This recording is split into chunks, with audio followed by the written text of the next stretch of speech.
আল্লাহর শানে এত বড় বেয়াদবি, তাকে তো প্রকাশ্যে হত্যা করা জায়েজ, ভণ্ড বাউলকে। অথচ হুমকি দিচ্ছে নাস্তিকরা, বামরা আর কথিত ভণ্ড বুদ্ধিজীবী ফরহাদ মজহার, তাকে ছাড়তে হবে। ছাড়া তো যাবেই না, সরকারকে বলছি তাকে গ্রেফতার করেছে, এবার তার সর্বোচ্চ শাস্তি মৃত্যুদণ্ড কার্যকর করতে হবে। বলে আবুল জুলাই আন্দোলনে আমাদের পক্ষে ছিল, জুলাই আন্দোলনের পক্ষে ছিল তো ছিল, তো সমস্যা কি? জুলাই আন্দোলন কি করে সব মুসলমান হয়ে গেছে? আন্দোলন করতে এখন দেখি দেশ বিক্রির ব্যবস্থা হয়েছে। এক ভণ্ড বাউল আল্লাহর শানে বেয়াদবি করছে, শুনছেন? এইরকম বেয়াদবি আমার আত্মহত্যা করতে মন চায়, সহ্য হয় না,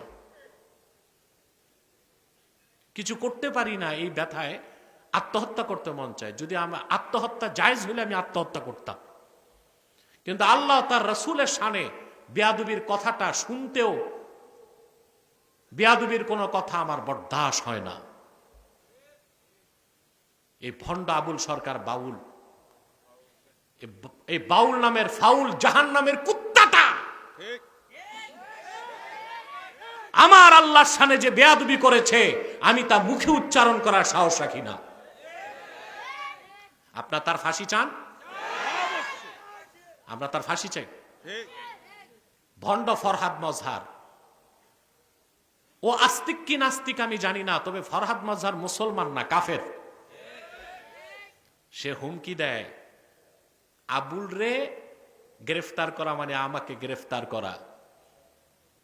বেটা ফরহাদ, তুমি কোন বাংলাদেশে? তোমারে গ্রেফতার করলে কে কি করবে বাংলাদেশে? বাড়াবাড়ি ছেড়ে দাও। ভণ্ড বুদ্ধিজীবী ফরহাদ মজহার, তৌহিদি জনতা তোমাকেও রাজপথে পেলে কোদাল দিয়া দাড়িগুলো চাইছা জুতা পেটা করে বাংলাদেশ থেকে বের করে দিবে তোমাকে।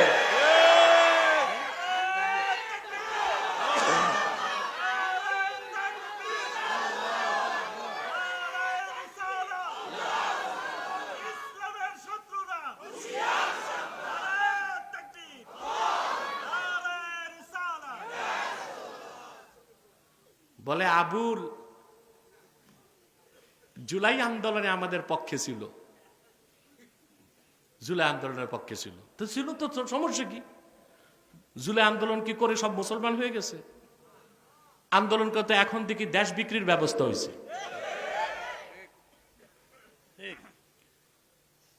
আল্লাহর শানে এত বড় বেয়াদবি, তাকে তো প্রকাশ্যে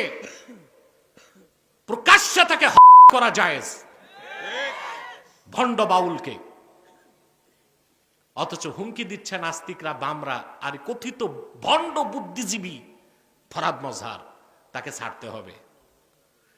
ছাড়া তো যাবেই না, সরকারকে বলছি তাকে গ্রেফতার করেছে, এবার তার সর্বোচ্চ শাস্তি মৃত্যুদণ্ড কার্যকর করতে হবে। এখন আসেন, এই কথিত কিছু ইসলামপন্থী কিছু মৌলবী, মোটা মাথার মৌলবী আছে কিছু, জোর সব গলায় আর তলায়, মাথায় কোনো জোর নাই, এরকম মৌলবী আছে যে চিনেন বাংলাদেশে। এইসব মৌলবী আর কথিত ইসলামপন্থীরাই ফরহাদ মজহারকে মাথায় তুলছে। আজকে ফরহাদকে ধরো না কেন? আমরা আমাদের চরিত্রকে ঠিক রেখেছি, আমরা শাহরিয়ার কবিরের মতো নাস্তিক কাফেরকে পরাস্ত করেছি, ভারতের দালাল হিসেবে তাকে বয়কট করতে বলেছি, জাতি তা শুনেছে। কিন্তু তোমরা ফরহাদের বিরুদ্ধে কথা বলো না মৌলবীরা, কেন জানি ফরহাদ হচ্ছে আমেরিকার সিআইএর এজেন্ট। তোমরা তো তোমাদের আব্বাকে খেপাইবা না জানি, তা ক্ষমতায় যাবা কেমন? এই দুই চারটা মৌলবীর দুশ্চরিত্র, ক্ষমতার লিপ্সা, পয়সার লিপ্সাই এই দেশে ইসলামী আন্দোলনকে সফল হইতে দেয় না। সম্মানিত সুধী, বুদ্ধিজীবী, ভালো ইমানদার বুদ্ধিজীবীকে আমরা পৃষ্ঠপোষকতা করি, ঠিক না? ইসলামের শত্রু যারা, তাদেরকে আমরা ঘৃণা করি। বলে আবুল তো জুলাই আন্দোলনের পক্ষে ছিল, তো কি হয়েছে?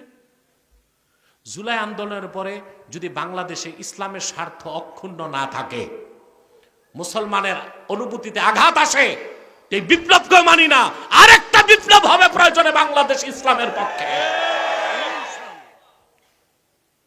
কথাগুলো সহ্য হয় নাই, বলে ফেলেছি, এবং বলেছি যা সজ্ঞানে দায়িত্ব নিয়ে বলেছি। এতে আমার জেল ফাঁস যা হয় হোক, আমার কোনো আপত্তি নাই।